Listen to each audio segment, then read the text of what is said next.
It's been a year since medical marijuana dispensary licenses were awarded to 32 businesses around the state.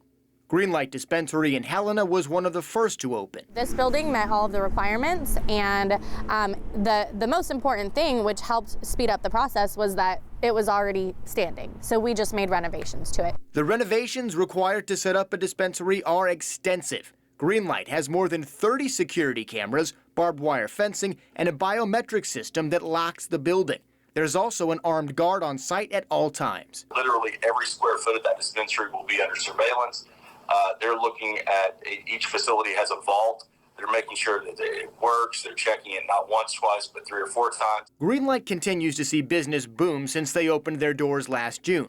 They're adding staff and enjoying a 4.8 star rating on Google. One of the strictest laws involving medical marijuana here in Arkansas is that no one is let inside of this building unless they're a card-carrying member. We're going to give this GoPro to Holly. She'll take us through on a tour.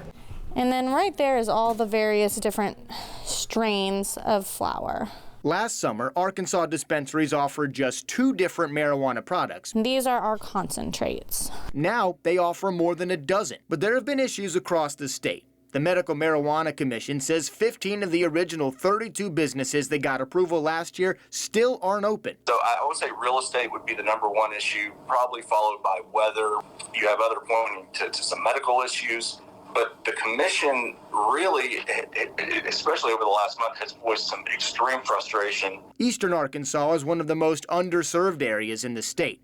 In West Memphis, 3 dispensaries were approved, but 1 year later, there's only 1 unfinished building to show for them. It was with the developers in their time and probably licensing with the state, not the city, that probably held them back. The state says the delays could factor into decisions when businesses apply for reinstatement starting in April. So they're going to have to sit down with each group and say, okay, you're not yet open. Tell us about it. What's the reason? What's holding you up? Even with roadblocks, the Arkansas Department of Health approved around 40,000 medical marijuana cards and sold more than 6,000 pounds of marijuana since the first business opened last May. West Memphis leaders expect Body and Mind Dispensary to be opened by March, with the other 2 making progress. Good things come to those who wait. I mean, we would like to have it earlier, but right now they're moving pretty quickly. Many hope increased availability and education will see that number continue to grow. Imagine being restless, in pain, unable to sleep, and then you actually get something that's working for you, and it helps, and it changes your lifestyle drastically. Well, those patients come back and they report to us, and they tell us, thank you so much. When it drives in more people, help to build our city as well. The tax revenue is definitely important for West Memphis. It means a lot. I mean, not only the tax revenue that's generated, but also the jobs that are created. Reporting in Arkansas, Peter Fleischer, WREG News Channel 3.